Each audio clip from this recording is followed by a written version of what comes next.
నువ్వు మాట్లాడతావా? నువ్వు మాట్లాడతా. సభాధ్యక్షులు, పెద్దలు, బ్రహ్మానంచారి గారు, ముఖ్య అతిథులు మన కులగురు సభాపతి మసూనాచారి గారు, తమ్ముడు అనమంటున్నాడు కానీ రాజకీయంగా కులగురు కనుక కులగురువే అనేది భావ్యము, తమ్ముడు తర్వాత విషయము, అది ఇంటి వ్యవహారాలు. ఇంకా ఆయన తమ్ముడు అంటున్నాడు, నేను మధు అనే పిలుస్తా, అట్లా అందుకొరకని ఇంకా శాంసత్ తమ్ముళ్ళు అందరం ముఖ్యంగా ఈ సమావేశానికి వచ్చిన ఆర్థిక శాఖ మంత్రులు ఈటల రాజేందర్ గారు, forest minister, BC welfare minister Jogu Ramanna గారు, తలసాని శ్రీనివాస్ యాదవ్ గారు, ముఖ్యంగా వెంకటాచారి గారు, ఆచారి గారు, తర్వాత గణేశ్చారి గారు, శేఖరాచారి గారు, పుల్లిగిళ్ళ రంగాచారి గారు, ఇంకా చాలామంది ఉన్నారు పెద్దలందరూ కూడా పేరు పేరు వేవా ప్రెసిడెంట్ అందరి ముందున్నోళ్ళు వెనుకున్నోళ్ళు అందరికి కూడా పేరు పేరున నమస్కరిస్తూ ముఖ్యంగా ఈ సమావేశం ఏర్పాటు చేసినందుకు పెద్దలకు అందరికీ కూడా ఆశీర్వదిస్తూ ధన్యవాదాలు తెలుపుతూ ముఖ్యంగా ఈ సమాజంలో విశ్వకర్మీల యొక్క స్థితిగతులు, వాళ్ళ యొక్క బాగోగులు, విశ్వకర్మీలు అంటే ఎవరు సమాజంలో అనేది చాలా చక్కగా మన ఈటల రాజేందర్ గారు కూడా చెప్పారు. ముఖ్యంగా ఈ ప్రభుత్వం వచ్చిన తర్వాత ఈ ప్రభుత్వం వచ్చిన తర్వాత తెలంగాణ రాష్ట్ర ప్రభుత్వం ఏర్పడిన తర్వాత ఫైనాన్స్ మినిస్టర్ ఉంటే సరిపోయేది కానీ ఆయన ముందే వెళ్ళిపోతున్నాడు ఎందుకో మరి.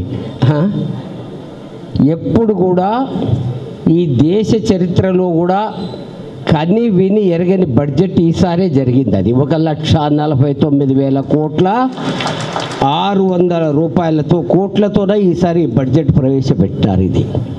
ఈ బడ్జెట్ అంటే ఈ దేశ భవిష్యత్తులో ఈ దేశ చరిత్రలో తెలంగాణకున్న ప్రాధాన్యత ఎక్కడైతే తెలుస్తుందో అది ఆ రాష్ట్ర బడ్జెట్ పైన అది సూచించబడుతుంది. కంబైన్డ్ ఆంధ్రప్రదేశ్ ఉన్నప్పుడు 13-14 కంబైన్డ్ ఆంధ్రప్రదేశ్ ఉన్నప్పుడు 1,23,000 కోట్ల రూపాయల బడ్జెట్ ఉండేది. అంటే అప్పటికన్నా మన బడ్జెట్ 26,000 కోట్ల రూపాయలు ఎక్కువ మన బడ్జెట్ కూడా. అది ఆ బడ్జెట్ ప్రతిపాదనలు ఆమోదించిన మన ముఖ్య అతిథులు మసూనాచారి గారికి, మన తెలంగాణ స్పీకర్ గారికి దక్కిందనే దానికి గర్వపడాలి. అది ముఖ్యంగా అదే ముఖ్యంగా తెలంగాణ ప్రభుత్వం ఎందుకు, అసలు మీకు తెలంగాణ ఎందుకనే అంటే పెద్ద మనుషులు కూడా ఉన్నారు ఢిల్లీలో, అందరూ కూడా తెలంగాణ వస్తే ఎందుకు వస్తే ఏం తీసుకుంటారు, ఏం సాధిస్తారు మీరు అనేది. ఇది ఆ రోజు కూడా కేసీఆర్ గారు రచన, రూపకల్పన, తర్వాత నటన అన్నీ కూడా బ్యాక్డోర్ అయి చేసిన రూపశిల్పకల్పి మసూనాచారి గారు ఆ రోజు.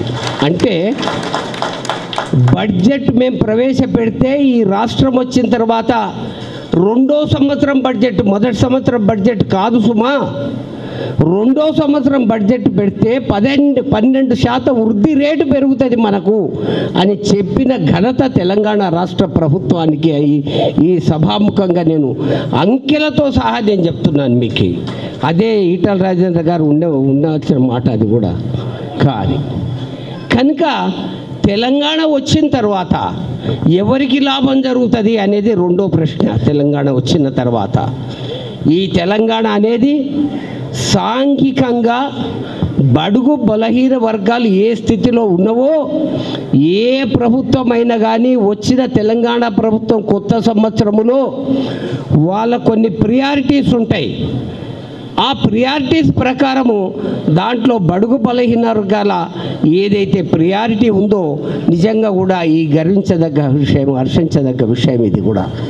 ఆయన కేసీఆర్ గారు, నేను ఒక చిన్న విషయం చెప్తున్నా. నేను అంటే రచన రూపశిల్పి మధుసూదనాచార్య నేను ఎందుకంటున్నా అంటే ఆయన కొంత బాధ కలుగుతుంటుంది మనసులో. ప్రాక్టికల్గా బయట చెప్పలేకపోతున్నా కానీ అన్నకు చెప్పుకున్నాడు. కానీ బయట ఏంటంటే ఆ జూబ్లీ హిల్స్ నుంచి మనం పోతుంటాం, తెలంగాణ టీఆర్ ఆఫీస్ ముందర నుంచి పోతుంటాం మనం అందరం. పోతున్నప్పుడు అక్కడ ఆఫీసు తెలంగాణ రాష్ట్ర సమితి ఆఫీసు ఆ మధ్యలో ఉంటుంది. ఆ ముందు నుంచి ఆయన పోవాల్సిందే, మేము పోవాల్సిందే, అందరం పోవాల్సిందే. దాని ముందు పోయినప్పుడల్లా ఆయన బాధపడతాడు. ఏంటంటే నేను రాసిన ప్రతి అక్షరము, నేను రాసిన ప్రతి కాగితము, నేను రాసిన పద్దులు, నేను ఏర్పరిచిన ఉపన్యాసాలు, నేను రాసిన బడ్జెట్ అన్నీ లోపల ఉండే కానీ నేను లోపలికి పోలేను కదా అని ఆయన బాధ. అది తమ్ముడు మధు నాకు చెప్పిన సీక్రెట్ విషయం అది. కానీ తమ్ముడు భయపడొద్దు, అవన్నీ నీ రాతలే, నీ చేతలే, నీవు చేసిన నీ చేతలే. కనుక ముఖ్యంగా బడుగు బలహీన వర్గాలకి బడ్జెట్ ఏదైతే రూపకల్పన చేసినారో నిజంగా కేసీఆర్ గారు చెప్పినట్లు ఏదైతే తలసాని శ్రీనివాస్ యాదవ్ గారు చెప్పినారో, అంటే బడ్జెట్ ప్రవేశపెట్టే కన్నా ముందు ఈటల రాజేంద్ర గారు, జోగు రామన్న గారు, తర్వాత మధుసూదనాచార్య గారు, నేను ఒక్క మాట నేను లేచే ముందు ఆయన ఏమన్నాడంటే వెంకటాచార్య గారు ఈయన మైకు తీసుకుంటే ఎంబీసీలదే మాట్లాడతారు కనుక ఆచార్యకి నేను అవకాశం ఇస్తా ముందు, ఆ ఎంబీసీలను పట్టుకుంటే ఈయన వదలడు, ఆ లోకంలోకి వెళ్ళిపోతాడు, మా లోకంలో ఉండడు అనేది ఒక మాట అన్నాడు. అందుకొరకు నాకన్నా ముందు ఆయనకు ముందు అవకాశం ఇచ్చినాడు. కానీ ఎంబీసీలు అనేది కూడా ఏదైతే ఈ ప్రభుత్వం పైన ఏదైతే ఉందో, అభివృద్ధి పథంలో ఏదైతే ఉందో, ఆ వాళ్ళ బడ్జెట్ చిట్టాలు ఏదైతే ఉందో అత్యంత వెనుకబడిన వర్గాలు ఎంబీసీలు ఎవరైతే 100 కులాల పైన గుర్తించిందో ఈ ప్రభుత్వం, ఏ ప్రభుత్వం గుర్తించలేదు ఈ రోజు వరకు కూడా. 68 సంవత్సరాలు 69 సంవత్సరాల స్వాతంత్రములో ఎప్పుడు కూడా ఎంబీసీలు వీళ్ళు ఉన్నారు, వీళ్ళకి న్యాయం చేయాలా, ఈ ప్రభుత్వం వీళ్ళ కొరకే ఉంది. అగ్రవర్ణాలు ఎప్పటికుంటారు, బీసీల్లో కూడా అగ్ర బీసీలు ఎప్పటికుంటారు. కానీ దాంట్లో అత్యంత వెనుకబడిన ఎవరిని గుర్తించాలనే సదుద్దేశంతో కేసీఆర్ గారు ఎంబీసీలకు ఎవరైతే ఎంబీసీలు అనేవాడే వాళ్ళు ఉన్నారో వాళ్ళకంతా ఆ రోజు 6.5 గంటలు మాట్లాడి చర్చించి కడుపు నిండా భోజనం పెట్టి 1000 కోట్లు పెట్టి ఒక కార్పొరేషన్ ఏర్పాటు చేస్తా.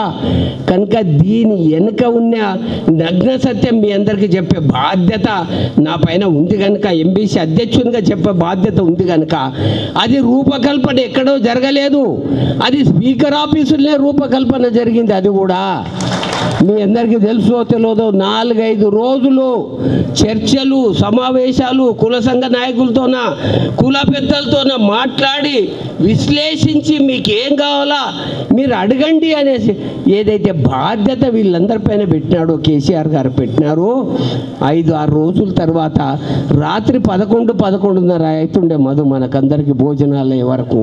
ఒకరోజు భోజనాలు అక్కడనే స్పీకర్ చేంబర్లోనే కూడా భోజనాలు. కనుక ఆ శిల్పి ఏదైతే ఉందో దానికి సిద్ధాంతకర్త ఏదైతే జయశంకర్ ఎట్లయితే తెలంగాణకు చేసినాడో, బడుగు బలహీన వర్గాలకు రూపకల్పన ఎవరైతే చేసినారో స్పీకర్ సహాయంతో, మా పెద్ద రోల్ మాది లేదు కానీ రోల్ అంతా స్పీకర్ గారిదే ఉంది కనుక, ఎందుకంటే ఇది బయట చెప్తే మళ్ళీ ఏమన్నా అనుకుంటారేమని ఆయన ఫీల్ అవుతున్నాడు ఒక విధంగా. మళ్ళా మనం రహస్యంగా చేసినాం కదా ఇవన్నీ అనుకుంటున్నాడు. కానీ జరిగిన వాస్తవాలు ఇది. ఆ జరిగిన వాస్తవాలకే ఆ బడ్జెట్ రూపకల్పన. ఎందుకు బడ్జెట్ చెప్పినా నేనంటే ఇదంతా ఎక్సర్సైజ్ జరిగిన తర్వాతనే ఇది. చేతి వృత్తులకు ఏం చేయాలా, 1200 కోట్లు చేనేత వాళ్ళకి ఎందుకు పెట్టాలా, నాయి బ్రాహ్మణులకు 250 కోట్లు, తర్వాత రజకులకు 250 కోట్లు, విశ్వ బ్రాహ్మణులకు 200 కోట్లు ఏదైతే ఉందో 40 లక్షల చేప పిల్లలు ఎందుకు పెట్టాలా అనేది ఒక్కొక్కటి విడమర్చి మాట్లాడి చేసి రూపకల్పన చేసిన తర్వాతనే కేసీఆర్ గారు అప్పుడు ఆ డాక్యుమెంట్ ప్రతి రూపీ ఏదైతే ఉందో ఆ రూపమే ఈ బడ్జెట్ అనేది. అది ప్రవేశపెట్టిన తర్వాత ఆమోదించేసిన నాయకుడు మన నాయకుడే కనుక, తెలంగాణ తొలి సభాపతి కనుక మనం నిజంగా కూడా మన జాతి గర్వించదగ్గ విషయం ఇదంతా పూర్తిగా. ముఖ్యంగా తెలంగాణలో ఏదైతే ఇవి అన్ని పరిణామాలు జరుగుతున్నావో, బడుగు బలహీనగా సరే అట్రాసిటీస్ అనేది మన వాళ్ళపైన కూడా కొన్ని జరుగుతుండే ఈ మధ్య కూడా, అవన్నీ మీ దృష్టికి తీసుకొని వస్తుండము. మధ్యలో ఇబ్రాహీంపట్నంలో నగేష్ చారి కానీ, ఇంకా తర్వాత ఖమ్మంలో కానీ ఈ ఎంబీసీల పైన కూడా చాలా అట్రాసిటీస్ జరుగుతున్నాయి కనుక అవన్నీ మీ దృష్టికి పెడతాము. మిగతా విషయాలు ఏవైతే ఉందో ఆ పెన్షన్ విషయాలు కానీ, ఇంకేదైనా సామిల్స్ విషయాలు కానీ మీరు మీ చేంబర్లో ఒకసారి అందరిని పిలిచి ఎట్లయితే ఈ ఎంబీసీల రూపకర్తన చేసినారో, ఏదైతే ఎక్సర్సైజ్ చేయించినావో అందరిని పిలిచి, మంత్రులు కూడా అక్కడనే వస్తారు కనుక ఈటల రాజేందర్ చెప్పినది 100% నిజము. ఎందుకంటే అక్కడికే వచ్చి ఏదైతే ఎక్సర్సైజ్ చేస్తే నిజంగా కూడా అది బాగుంటుందని అందరినీ అనుకుంటున్నారు. అవన్నీ విషయాలు ఏవైతే ఉండో, డబుల్ బెడ్రూమ్ కానీ ఇంకో విషయాలు కానీ అన్నీ మీరు తీసుకుంటే ఈ దాంట్లో ఈ సమావేశంలో పరిష్కారం అవుతుందని ఆశిస్తూ, ముఖ్యంగా ఒక్క విషయం చెప్పాలి. తెలంగాణలో ఈ బడ్జెట్ దాంట్లో ఏదైతే ఉందో, కూర్చో బాబు కొద్దిగా.